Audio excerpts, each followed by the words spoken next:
Nous recevons des visites au longueur du temps, que ce soit par nos connaissances, que ce soit par les amis, que ce soit par les membres de nos familles. Et ça pour de diverses raisons.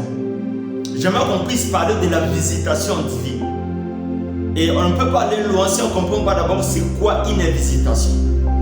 Alors voyez-vous, lorsqu'on parle d'une visitation, c'est juste le fait d'aller voir quelqu'un chez lui. Et cette fois-ci, j'aimerais pas qu'on puisse parler de la visitation qu'on a l'habitude de voir par les hommes, mais cette fois-ci qu'on puisse parler de la visitation divine. Donc ça veut dire lorsqu'une divinité, lorsqu'un Dieu vient nous rendre visite, c'est de ça que j'aimerais qu'on puisse parler aujourd'hui. Et c'est souvent les hommes qui nous rendent visite. Ce sont des gens que nous connaissons qui vivent dans notre environnement. Mais ce que nous sommes en train de parler ici, c'est de la visitation divine. Donc ça veut dire lorsqu'une divinité, lorsqu'un Dieu vient voir un être humain. Et il y a quelques problèmes qui se posent. Premièrement, c'est que Dieu n'est pas un homme. Dieu est esprit. Jean 4, le verset 24, la Bible déclare que Dieu est esprit. Et la deuxième chose, c'est que Dieu ne vit pas ici sur la terre. La Bible déclare dans 1 Roi 8, le verset 43, la Bible déclare que exauce-les des cieux du lieu de ta demeure. Vous voyez, Dieu vit dans les cieux. Et nous sommes ici sur la terre.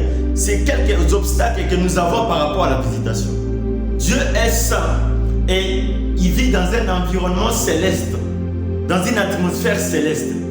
Alors, demander à Dieu de te visiter, c'est comme si tu demandais à un poisson qui puisse quitter l'eau, enfin qui puisse vivre dans ta maison. Vous voyez, un poisson, il ne vit pas sur la terre ici. Un poisson, il respire dans l'eau. Il tire son oxygène de l'eau. Alors, sa survie, ça sera difficile.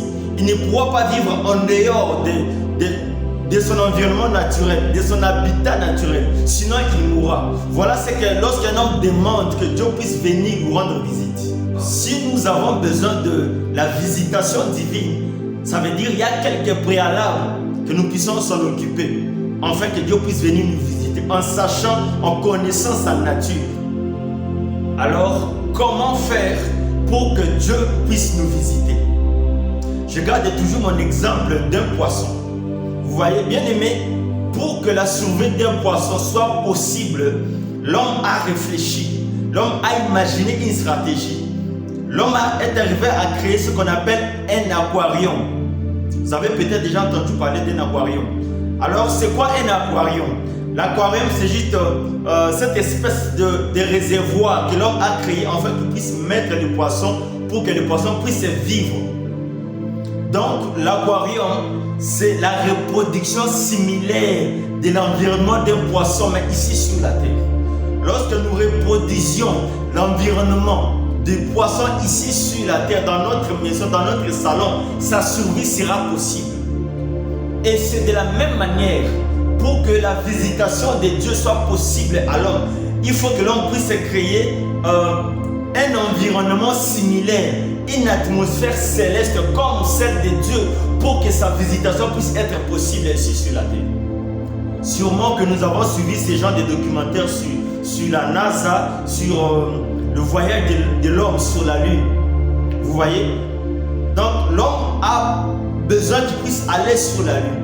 Mais le problème, c'est que la Lune n'est pas comme ici, sur la Terre. La Lune, il n'y a pas d'oxygène, il n'y a pas des éléments ici qu'on trouve sur la Terre. Alors, pour que l'homme puisse vivre là-bas, souvent nous voyons que l'homme se prépare. Il met certains instruments, certaines choses pour que sa survie soit possible là-bas sur la Lune.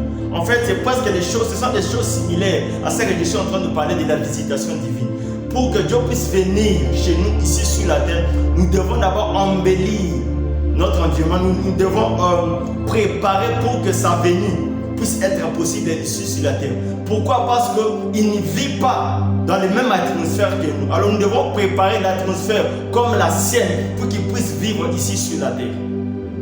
Et maintenant, le plus grand problème est de connaître quelle est l'atmosphère que Dieu évolue dans le ciel. Quel est ce genre d'environnement que Dieu évolue dans le ciel, afin que nous les hommes, nous puissions les reproduire ici sur la terre pour que sa visitation, pour que sa venue puisse être possible. C'est ça le plus grand problème. Bien-aimés, étant que des enfants, des fils de Dieu, nous avons les droits et nous avons les devoirs à ce que Dieu puisse venir nous rendre visite. Bien-aimés, imaginez si les gens viennent nous visiter, si les gens viennent nous voir chez nous, ils nous offrent des cadeaux, ils nous donnent de bonnes choses. Mais bien-aimés, imaginez les dieux des Tout-Puissants. Lorsqu'il descend, lorsqu'il vient voir une personne, qu'est-ce qui va se passer? Bien-aimés, c'est pourquoi c'est important que nous puissions parler de cette chose. Bien-aimés, c'est important qu'un être humain, un enfant de Dieu puisse demander que son père puisse venir le visiter. C'est très important, c'est tellement capital ces choses.